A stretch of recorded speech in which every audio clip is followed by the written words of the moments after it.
Welcome back to the Budget Gamer channel. Today we're going to be taking a look at The Legend of Evil. Now this interesting indie was both released on the Switch recently and put on sale. The Legend of Evil touts itself as a tower aggressor, the exact opposite of a tower defender. Though looking at the actual gameplay, it does have elements of a tower defender, and in my own personal opinion from playing it, at least one of the play modes seems much more in line with the tower defender genre. The overall story in The Legend of Evil is basically that every 5,000 years, a hero is born that can take on the oncoming apocalypse. This hero has all the necessary power to subdue evil and put it to rest for another 5,000 years. This cycle of good versus evil has been going on for longer than anyone can remember, and now it's evil's turn yet again to confront the light and try and push past to have its day in the sun. In The Legend of Evil's campaign mode gameplay, you play as the hyponymous winged evil overlord as you push through level after level to take down the enemy objectives. Raising either demon spawn or support towers on your side of the map is how you'll provide yourself with both attack and defense forces to hopefully purge good from the screen before the time limit runs out. As you play through, you'll unlock new demons and new abilities for your support towers to be used in later and upcoming levels. Each demonic minion has its own type and its own area where it functions best. All minions will also have their own focuses of stats, being more towards speed, defense, or attack, and have certain abilities such as your standard minion who walks across the screen versus those who seem to float over marshlands and those that actually fly. As you progress through the campaign mode, you'll not only encounter new challenges but new environments. These environments change from the grasslands to swamps to winter environments to cliffs, which will require new types of minions to be able to navigate the terrain to take down the enemy objective. But regardless of which level of the game you're playing on or which minion you're using, the objectives are always going to be the obelisk gates. As you make your way towards your obelisk objective at the far end of each screen, you'll be fighting your way through countless hordes of human minions fighting for good. But as you progress forward, toxic mushrooms and even flying griffins will add to the complement. Though if you do want a sneak peek at what some of the in-game might look like, just go into the Rogue Conquest mode. This second mode of gameplay not only allows you to pick the sprite for your demon overlord, but will randomly start you out in different environments. Instead of unlocking scripted advances for numbers of towers and types of demons to use as you would be in the regular story mode, the Rogue Conquest mode allows you access to a smithy and a shop where you can both buy and modify your own demons, towers, and abilities. Gaining coins through both gameplay and bonuses for winning each level, you'll be able to purchase whatever demons, abilities, and tower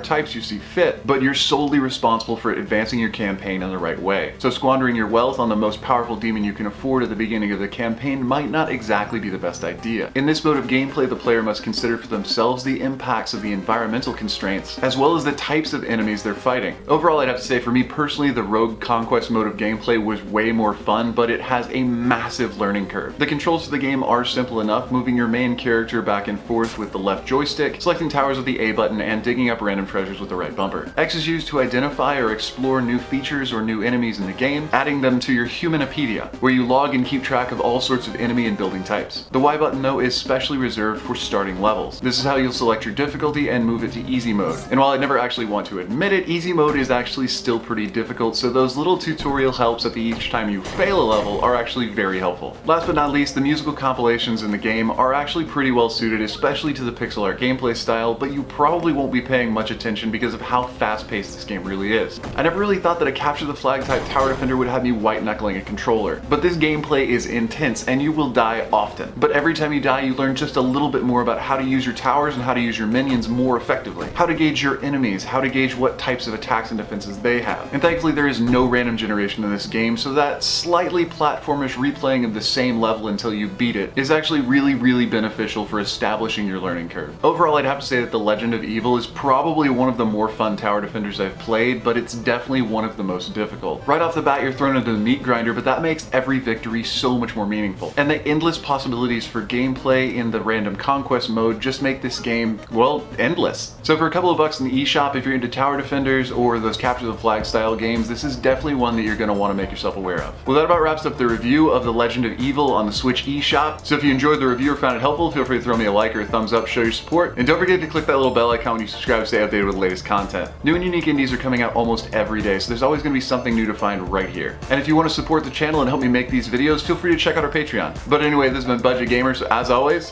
thanks for watching.